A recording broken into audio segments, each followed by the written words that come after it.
Welcome to Frankly Speaking with me on Khopotse JJ Tabane, coming to you live from Studio 12 here in Auckland Park in Johannesburg. Last week, the economic freedom fighters celebrated 5 years since they burst into the political scene. There's no doubt that they have made an impact and changed the tempo of our politics in that time. Similarly, they have not been strangers to controversy, increasing their electoral support in the latest local government elections, where they became kingmakers and threw their lot with the Democratic Alliance to govern both the cities of Tshwane and Johannesburg. Let's take a look at some of what its leader had to say at their celebrations in the Eastern Cape last week. Comrades, EFF must be a weapon in the hands of the rejected, dejected masses of our people. The EFF must be a hope of the hopeless masses of our people. The big question is, can the EFF inspire confidence of more people in the upcoming general election? Can this message resonate with more South Africans to make it a government of the future? Or are they destined to remain a marginal force in actual governance as South Africans search for an alternative to the ANC? To help me understand the road the EFF has traversed so far, the EFF's Commander-in-Chief, Julius Malema, is my guest tonight. Let's go talk frankly to him. Welcome.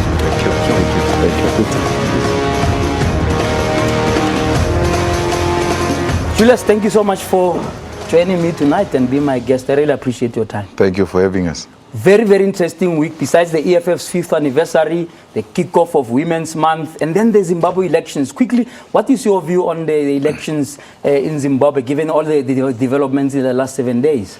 Well, the Zimbabwean elections went smooth. They were peaceful until after the results were announced and the opposition parties saying other things, which led to, unnecessary violence, which could have been avoided. I had a problem when the opposition said they cannot accept the results which are not pronouncing them. Even before the elections. Even before the elections, and they say, look at our rallies.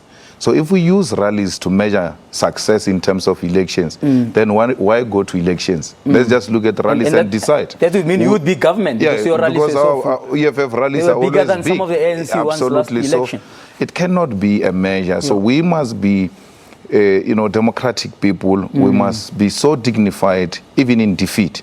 What makes you a statesman is the ability to accept defeat. Even if you have your doubts, just say it's okay. I mean, Chamisa has done very well to put ZANU-PF presidential candidate at 50.08. But it was quite narrow. Do you think that it's there extremely was touch narrow. And go there? Then that's why maybe the opposition may be worried that maybe something was tinkered with? No, they got worried even before. If they had raised it after, you cannot anticipate. And that's why in the EFF rally I said, the elections must be free and fair. And if the MDC loses, it must accept. I said that informed by what they were saying even before the elections. It is unacceptable. Violence in Africa cannot be a solution. Let's learn to accept democratic outcomes. Mnangagwa is not our favorite. And we make a very clear call even now. Mnangagwa must serve only one term. He shouldn't serve 2 terms or 3 terms and do the same things that his predecessor did. We need a younger generation. Liberation movements must start to reproduce themselves because they are stuck with veterans.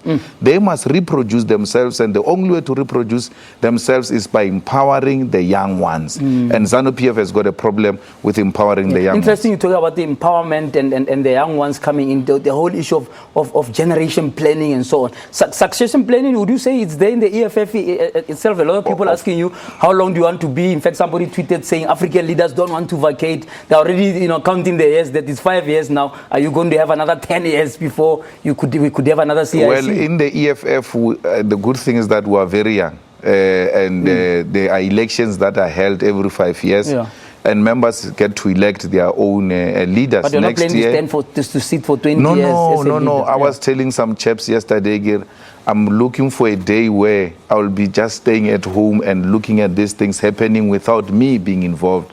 and without me being stressed and thinking what could be the best solution out of this situation. Okay. So I've been involved all my life. I don't know a life outside political engagement, and I wish to have that life one day. All right, we'll link with that a little later, but talking about the issue of violence, man, one of your members, Kensani, died yesterday, was killed yesterday by a partner. I mean, Julius, what's your message on Women's Month to South Africa? This thing is becoming a disaster. It's becoming a crisis for the country. South African men have declared war against women. I don't know what informs that. Defenseless women. And that's why when women say men are trash, I joined them. I don't get personally affected by that, because you are trash because you kill women. You put them in a dustbin, you burn them, you dump them the same way you dump rubbish. So there's something wrong with us. We are a country which is suffering from a serious depression. This young woman committed suicide. Apparently, you know, it is suspected that she was raped by her partner or some men. So it is highly unacceptable. We ought to change you know, the way we do things. We were known to be a country of Nelson Mandela. When you go outside the country, they say, oh, South Africa, Mandela. Now when you go out of South Africa, they say, oh, South Africa, women beat us. That's what we've become. Terrible. We need to change that. Are we going to see a campaign by the EFF that can focus on this, Julius? Because, you know, the message that you put out there on economic freedom and so on seems to resonate with quite a number of people. Surely, this is one of the big issues that if you were to come into government will be facing you. Well, in the EFF, we have a permanent campaign. It's our, in the messages of the EFF, if you speak and not condemn the women violence, then you have committed a serious problem, because it starts with us. We have said to the fighters themselves, if you are a fighter and you beat up a woman, you must know you have just signed your resignation letter, because we don't want such cowards amongst ourselves. There are so many issues that we are confronted with as a revolutionary organization, and beating women cannot be one of those issues.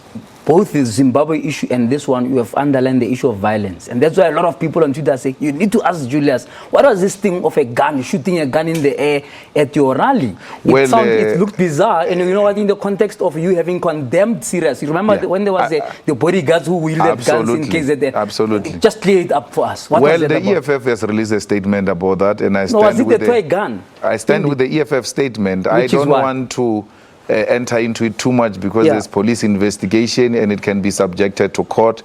I may have to answer in court. But you know what is so in America they'll be saying you are pleading the Fifth Amendment. No, you know what's happening now. There's a white police chap there in East London who moves around with a cartridge, who says to the forensic, that's the evidence. Who says to the forensic, let's go and create the crime scene, and then I will put this. Seriously, like framing.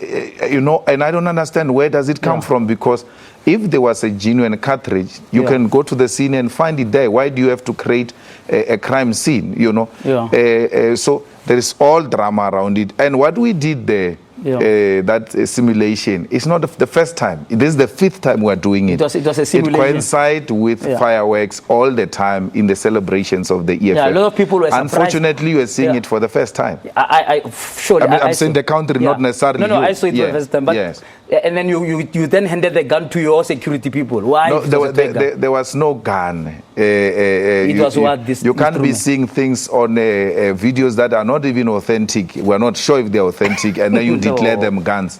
Because a person at your level, highly educated, for sure you will want to follow certain processes to arrive at that conclusion. You condemn violence. This was not an I will not even discharge a firearm amongst our own members, because I know how dangerous it is. All right, Julius, there was no life ammunition at all. Let's pack that. People will make up their own minds. 5 years of EFF, coming to the political scene, caused trouble. I mean, there's no other way to put it. What are your 3 biggest achievements that you can quickly tell me in this 5 years? Well, the land is the biggest achievement of the EFF. And what is more interesting for me and what makes me more happy is that the land is the first cardinal pillar of the EFF. Amongst the 7 non-negotiable cardinal pillars, the land issue is firmly on the table. We are debating it. Even the most arrogant people who never take anything serious, like the Ruperts, are now debating the land because of the EFF. We have held another cardinal pillar of the EFF, holding the executive accountable through fighting corruption. Today, Zuma is looking after cattle, thanks to the EFF. If there was no EFF, The executive will not be held accountable. They will be stealing with impunity because they know that they are untouchable. We have put that to an end. Today, our children have free education. And what pained me is when I said to the kids, walk into the universities, go and receive your education. I was condemned, as if I'm saying to the children, go and eat drugs. And I said, what type of society have we become? Where a man encourages kids to go to school, away from crime, away from drugs. We condemn him and say he wants them to die. Not even a single one died when we said they must go to school. So we are very happy that each and everything we have pronounced, it has come to pass, and it is the truth. Okay, we we'll survive only, we survive through the truth. We speak truth to power. We tell it the way it is. We are the disruptors. We do abnormal things, because if we do normal things, no one will pay attention. Okay, we're going to explore those three. And after the break, I want you to tell me, there must be something you say as you look back. Here we stuffed up as the EFF, and I want to hear your view about that after the break. We're talking to the CIC of the EFF, Julius Malema. 5 years of rattling the cage in our political landscape.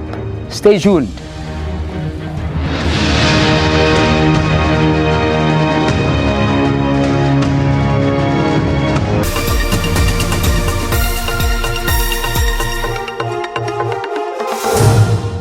Clientele funeral plans.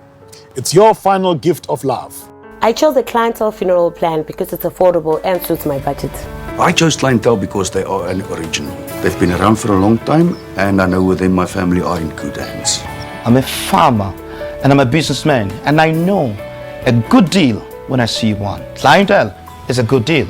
Clientele is the name I trust. SMS plan to 31043 and we'll call you back.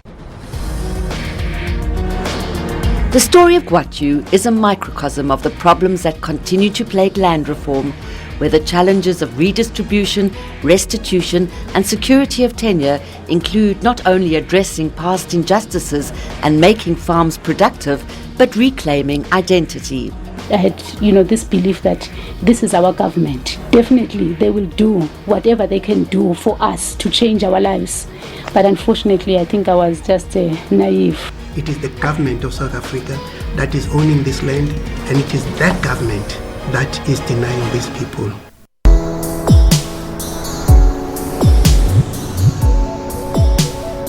SABC News celebrates Women's Month.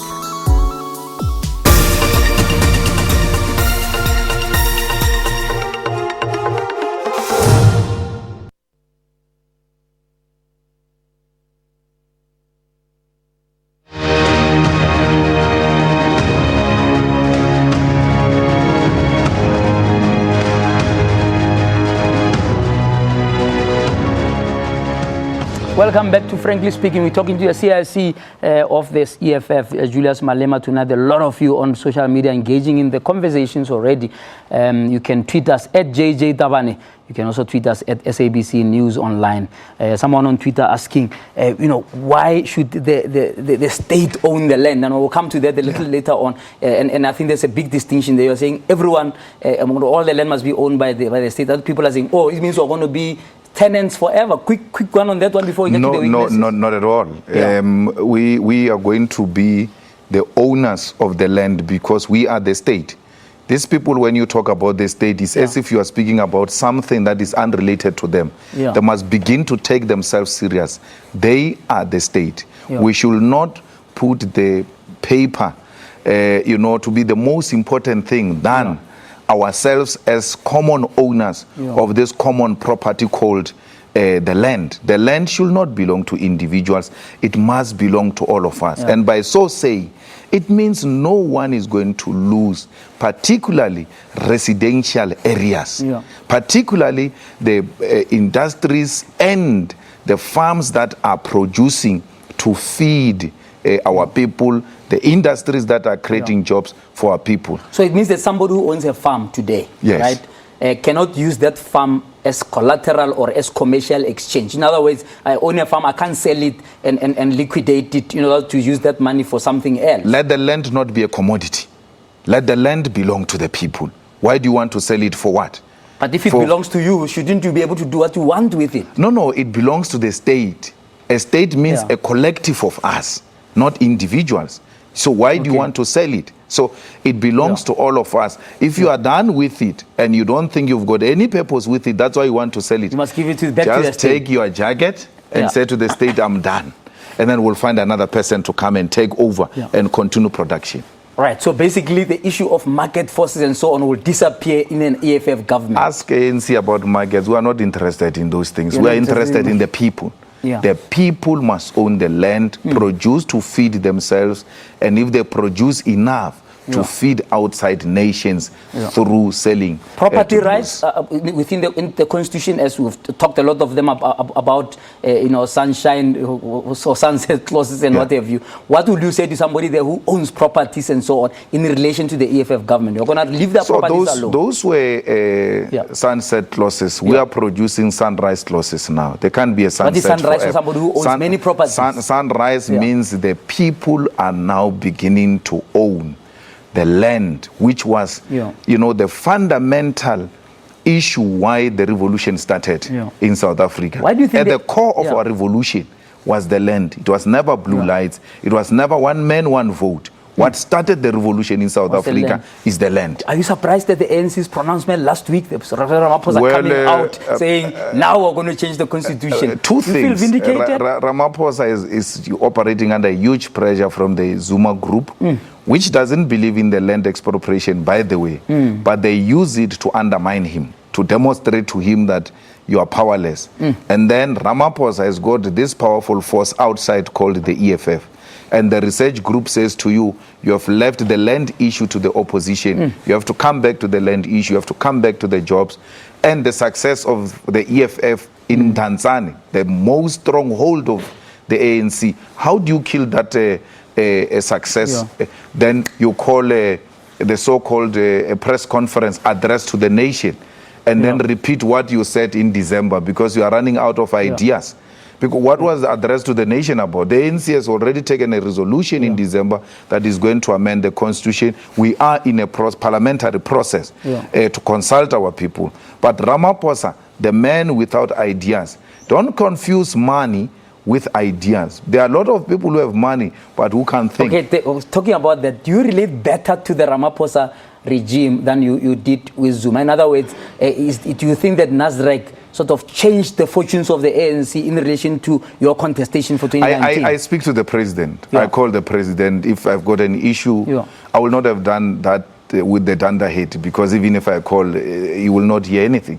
So, but now I speak to the president. If there are issues where I'm not happy, I'm able to raise them with the presidents, and I do that with all presidents of political parties. By the way, we are a political party which has got 100% political tolerance. We don't get threatened by any political formation. Do you think that because the ANC has now come to the party on the land issue, where you clearly pushed them with that resolution in February, that you may need to go back to your drawing board yourselves to find another election issue that can give you the edge? Because now you almost like, okay, now they've agreed on what there's absolutely nothing to go and look for anything. There are so many issues, in South Africa which have not been resolved. We are busy now this year with public health care. We are concentrating in the public health care because the hospitals are not functioning. So the EFF never runs out of issues. Remember, there was a story that when Zuma goes, they are going to become irrelevant. Now we are talking the land. Now the same story comes. ANC has taken the land. You are going to become irrelevant. Who? We are thinkers, man. We always read the balance of forces. We always read the material condition and make the necessary intervention. We are able, through the tools of analysis, to know what is the best intervention. And once we make that intervention, we remain relevant. You must know this thing. Talking about the tools of analysis, how do you analyze the fact that in the 2016 local government elections, the EFF did not win any municipality outright? In other words, there's no municipality now or a community that gave you a 100% mandate to govern? How do you analyze that situation? No one has 100% mandate to govern, by the way. So no one has received 100%. No, I'm saying but majority to govern a particular and I don't see anything wrong because our people take time to adjust to new ideas. Our people call every washing powder Omo. Because Omo came before all these washing powders. They still call a toothpaste Colgate. So they take time to adjust to new things. And the EFF will suffer from that. Up to your message? Is that your view? They say that. They say, we love these children. They call us children, including Dalumpov is called a child, that old man. So they say, we love these children, but can we trust them? So we are victims of failures of COPE. We are victims of failures of UDM, and we have to prove that we are not like those people. After the break, so that 5 years is actually demonstrating to our people that no, we've got the staying power because we're not formed out of anger. We've got the founding manifesto. We're formed out of ideas. After the break, I want to understand your relationship with the DA. Okay. That when somebody looks at the EFF for 2019, should they worry that you can take their vote and we can end up under President Maimani or not? I want to talk about that after the break. We're talking to the CIC, Julius Malema. You've got to stay tuned. You can follow our show on hashtag Frankly Speaking. You can also tweet us at JJ Tabane at SABC News Online. Let's take a break.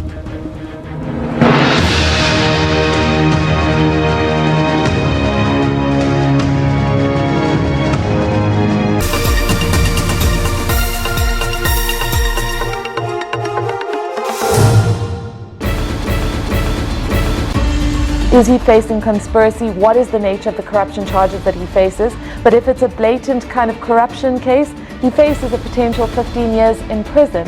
And lest we forget, his father is in the dock in a few weeks' time, also facing corruption charges. So those parallels between father and son and the regime change in South Africa and what's happening with our courts at the moment will be something that is profoundly interesting, I think, to all South Africans.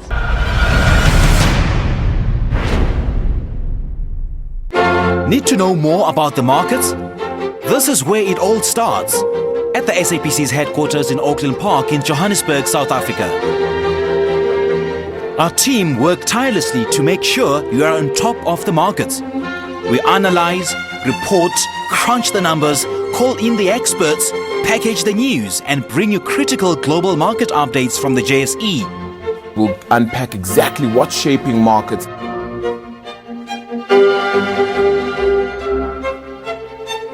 They are in tune, and they are your team making sense of the markets every day on SABC News.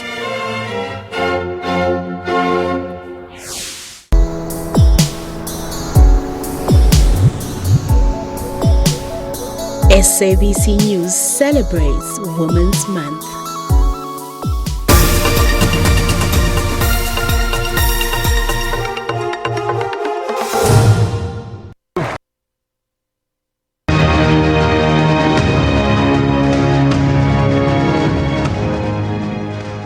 Welcome back to Frankly Speaking. Tonight, my guest, Julius Malema, the CIC of the Economic Freedom Fighter, finished 5 years of an exciting journey. Quickly, before I get to the relationship with the DA, 2 weaknesses that you can tell me. Mukweban, the public protector, we made a terrible mistake. It was, bad. After we had protected that office and installed teeth in that office, we removed the mouth. So the teeth are just hanging there. And you still stand on that now that was a bad decision? It was a bad decision. It remains a bad decision. And are you going to reverse it? Well, if we get an opportunity, we'll reverse it. Because we're monitoring it closely. We've been monitoring the court judgments against her. We've given them to our legal team to assess if there is a possibility to impeach her out of those. The second weakness, quickly? Well, generally, our weakness is that we are very strong. How can you say there is generally no weakness. It has been, you yourself said, it has been exciting 5 years. I'm trying to think because I don't want to come across as being arrogant. What about internal democrats? I've been receiving lots of messages here. There's a chap, out in the West End, you say you just excommunicating from a party that people who are feeling that maybe the structures at the bottom don't have enough, say so about what they do. You share that kind of nervousness of internal democrats? They should have known which party they've joined because ours is a central command. It's democratic centralism. The decisions of the higher structure are binding. In the EFF, these things of provinces, we don't believe in them. We're a unitary organization. There's one EFF, and it is being commanded at the national level. If you are not happy, the door is open. Because they're saying this is militaristic and so on. It has to be like that because we are operating. So it's by design. It's not a mistake. It has to be like that because we're operating in a very interesting period. And if you don't manage it properly, we'll become COPE, we'll become UDM. Because I was there, I was part of the machinery that dismantled COPE, by the way. And I know how this I wasn't aware of this. I know how these chaps operate.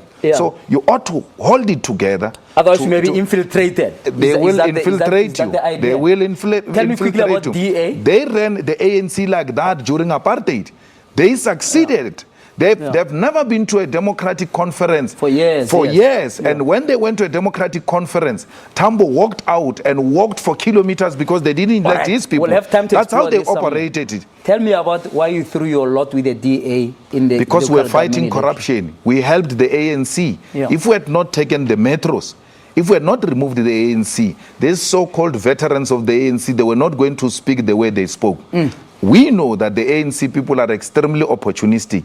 And for as long as things do not affect them personally and their pockets, they don't act. But when we removed the food from the table, then they started talking. So you're not worried about the ideological diversity.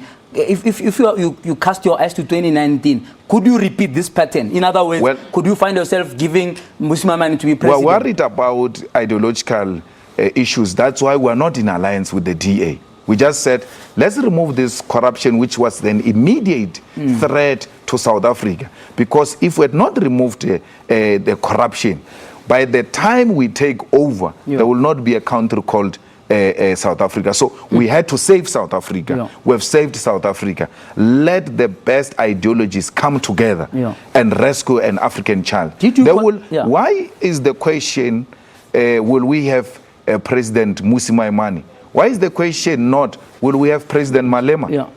Because there is nothing that suggests in a coalition, DA becomes an automatic leader or the ANC becomes an automatic leader. We said in the celebration, we said in the celebration of 5 years, we are going to become government irrespective of what will be the outcome. Why didn't you take one municipality out of the 298 you are present in to demonstrate the EFF's policies in one, where we can just see example of you governing? Fundamental ideological differences will not have allowed us to go into bed with people we disagree with. Because when we take this government and we don't expropriate land, the people will say, you said you were going to expropriate land, but our partners will not agree. And when we give that explanation, you have become another politician full of explanations. So you avoid that. You know that those that exist and are willing to work with us are not prepared to expropriate land without compensation. We don't have enough time. We're going to continue next week. If you are watching us, we're talking to the CIC of the... But they must give us more time. And their ideas, you bring people here without ideas and you take more time with them. 30 more minutes. We're debating South Africa's future. Okay, what we're going to do now, we're going to continue with the discussion. And then the next segment will broadcast next week. But thank you so much for tonight, Julius, for your robust engagement. You are watching Frankly Speaking. We're coming to you live from Auckland Park. Next week, we continue this conversation with the CIC of the EFF, Mr. Julius Malema. But until we talk frankly again, God bless you.